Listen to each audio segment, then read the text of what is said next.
All right, picture this. You've worked hard, saved up a decent amount of money, and now you're wondering, where do I put it? Should you leave it in the bank? Invest in stocks?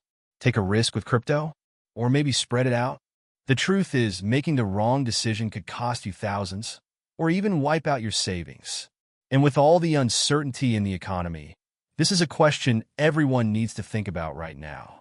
Today, we're breaking down the real pros and cons of each option, explaining who should choose what, common mistakes to avoid, and how to build a recession-proof portfolio.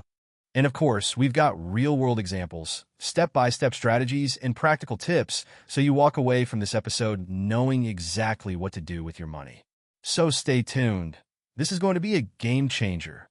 All right, John, let's start with the classic, putting money in the bank. Most people grow up thinking that's the safest place to keep money. But is it really the best choice? So here's the deal. Banks are great for security, but terrible for building wealth. Okay, let's break that down. First, why are banks considered safe? Two big reasons. 1. FDIC insurance. In the U.S., your deposits are insured up to $250,000 per bank, meaning even if the bank fails, your money is protected. 2. Liquidity. Your cash is available anytime. No waiting, no selling assets. Sounds good so far. So why do you say it's terrible for building wealth? Because of inflation. If your bank gives you 1 to 2% interest, but inflation is 5 to 7%, your savings are actually losing purchasing power every year. So my money is safe, but at the same time, it's quietly shrinking? That's crazy. Exactly. If you keep $10,000 in a savings account today, in 10 years, it might only be worth $7,000 in real value. That's why people who only save but never invest struggle financially in the long run. So, should people not keep any money in the bank? Not at all. You should keep an emergency fund in the bank, around 3 to 6 months of living expenses. But anything beyond that should be working for you elsewhere. All right, now let's talk investing. If keeping all my money in the bank is a bad idea, stocks seem like the next logical step. But isn't the stock market risky? Yes, if you don't know what you're doing. The stock market goes up and down, but historically, it averages 7 to 10% returns per year over the long term. That beats inflation and grows your wealth. But what about crashes? People lost everything in 2008 and again in 2020. Here's the key: you only lose money if you panic and sell. If you stay invested, the market recovers. That's why I recommend a long-term mindset. All right, now, for the wild card, crypto. Some people made millions, others lost everything. What's the real deal? Crypto is super volatile. Bitcoin went from $1 to $69,000, then crashed to $15,000. If you invest, be ready for huge swings.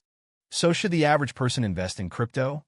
If you want to invest in crypto, limit it to 5 to 10% of your portfolio. Treat it like a high-risk bet, not your main wealth strategy. Wow, John, this conversation really opened my eyes. I always thought just leaving money in the bank was the safest choice, but now I see it's more about balance. Emergency savings, smart investments, and knowing the risks, that's the real strategy. Exactly, Michael. And that's what I want people to take away from this. There's no one-size-fits-all answer. It's about understanding where your money works best for you. Some people feel safer keeping most of it in cash, while others are willing to take on some risk in stocks or crypto. The key is to be strategic, not emotional with your money. Yeah, and it's crazy how many people just jump into crypto without a plan, hoping to get rich overnight. Exactly. People see those instant millionaire stories and think it's easy, but they don't see the ones who lost everything because they went all in. Smart investing is about playing the long game, not chasing hype. All right, John, before we wrap up, big question. If you could only pick one place to put your money, what would it be? Man, that's tough. But if I had to pick just one, I'd say a diversified investment portfolio. A mix of stocks, bonds, and a little bit of crypto, but only what I can afford to lose. And of course, always an emergency fund. Because financial security isn't about making one right move. It's about making a series of smart, calculated decisions over time. Love it. And that's why I always say, if you're not watching this podcast, you're missing out. Speaking of missing out, our next episode is going to be huge. we're tackling one of the biggest financial debates. Should you buy a home or keep renting? A lot of people think buying is always better, but that's not always the case. We'll break down the real numbers, hidden costs, and biggest financial traps to avoid. Oh man, that's a debate I've had with so many people. Can't wait for that one.